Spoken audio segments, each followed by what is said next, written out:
عالمی اقتصادی نظاموں کے پیچیدہ منظرنامے میں کیپٹلزم، کمیونزم اور سوشلزم 3 ایسے نظام ہیں جو وسائل کی تنظیم اور تقسیم پر اثر انداز ہوتے ہیں۔ ہر نظام اپنے اصول، فوائد اور نقصانات کے ساتھ ایک خاص نقطہ نظر پیش کرتا ہے، لیکن ان کی سطحی وعدے اکثر ان کی گہرائی اور پیچیدگی میں چھپے ہوتے ہیں۔ کیپٹلزم بنیادی طور پر نجی مالکیت اور مالکیت مبنی اصولوں سے متعین ہوتا ہے۔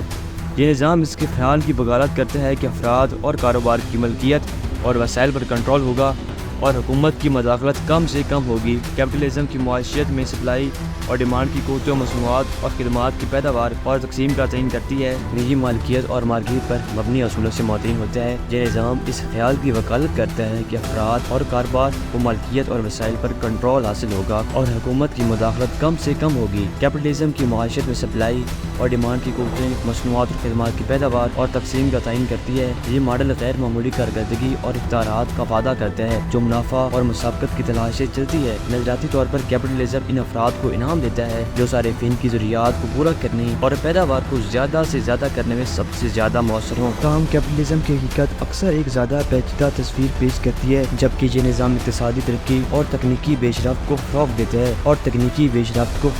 ہے یہ عملے کی عدم برابری کو بھی جنم دیتا ہے۔ کیپٹلزم کے ذریعے پیدا شدہ دولت اکثر معاشرے کے کسی ایک چھوٹے حصے میں مرکوز ہوتی ہے، جس سے آمدنی اور زندگی کی معیار میں بہت بڑا فرق پیدا ہو جاتا ہے۔ مارکیٹ کی ناکامیاں ایک اور مسئلہ ہیں۔ غیر منظم مارکیٹس، مونوپولیز، مالیاتی خرابی اور مالی بحرانوں کو جنم دے سکتی ہیں جو نظام کی کارکردگی اور انصاف کو متاثر کرتی ہیں۔ مزید برآں منافع کی مسلسل تلاش کبھی کبھار کارکنوں اور وسائل کے استحصال کا باعث بنتی ہیں جو اقتصادی ترقی کی اصل قیمت پر اخلاقی سوالات اٹھاتی ہے۔ کمیونزم ایک بالکل مختلف نظریہ پیش کرتا ہے۔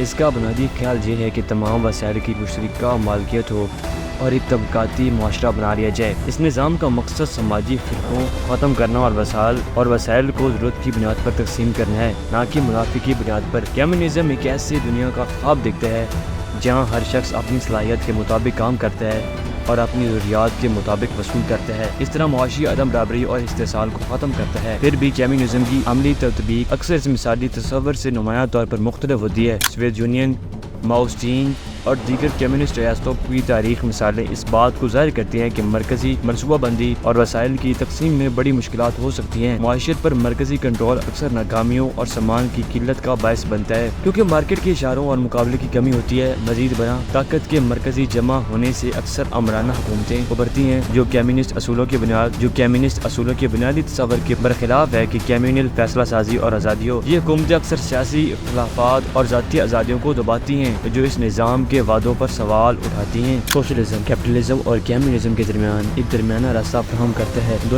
دونوں نظاموں کے عناصر کو ملا کر ایک توازن قائم کرنے کی کوشش کرتا ہے۔ سوشلزم کلیدی سندوں اور وسائل کی سماجی یا عوامی مالکیت کی حمایت کرتے ہیں، جبکہ مارکیٹ کے اصولوں کو دوسرے شعبوں میں چلنے دیتا ہے۔ یہ نقطہ نظر امتیازی فرقوں کو ختم کرنے کے لیے دولت کی دوبارہ تقسیم اور وسیع سماجی فلاحی پروگرام کی مدد کرتا ہے، جیسے کہ یونیورسل ہیلتھ کیئر، تعلیم، بے روزگاری کے فوائد۔ اگرچہ سوشلزم ایک زیادہ متوازن نقطہ نظر پیش کرتا ہے، لیکن اس کی عملی تطبیق بھی مشکلات سے خالی نہیں ہے۔ مارکیٹ کی قوتوں اور حکومت کی مداخلت کے امتزاج سے اکثر بیوروکریٹک ناکامیوں اور سست فیصلے کے عمل کا سامنا کرنا پڑتا ہے۔ مزید برآں اجتماعی مالکیت اور دوبارہ تقسیم پر توجہ دینے سے انفرادی اختیارات اور کاروباری حوصلے میں کمی آ سکتی ہے جو مجموعی اقتصادی متحرکی متاثر کر سکتی ہے۔ ان متضاد ترجیحات کے درمیان ایک مؤثر توازن قائم کرنے کی کوشش سب سے بڑی رکاوٹ ہے۔ جب ہم ان اقتصادی نظاموں کو سمجھنے کی کوشش کرتے ہیں تو ان کا بنیادی معمہ واضح ہو جاتا ہے۔ کیپٹلزم کا وعدہ دولت اور اختیارات کا ہوتا ہے، لیکن حقیقت میں عدم برابری اور مارکیٹ کی ناکامیاں سامنے آتی ہیں۔ کمیونزم کی مساوات اور مشترکہ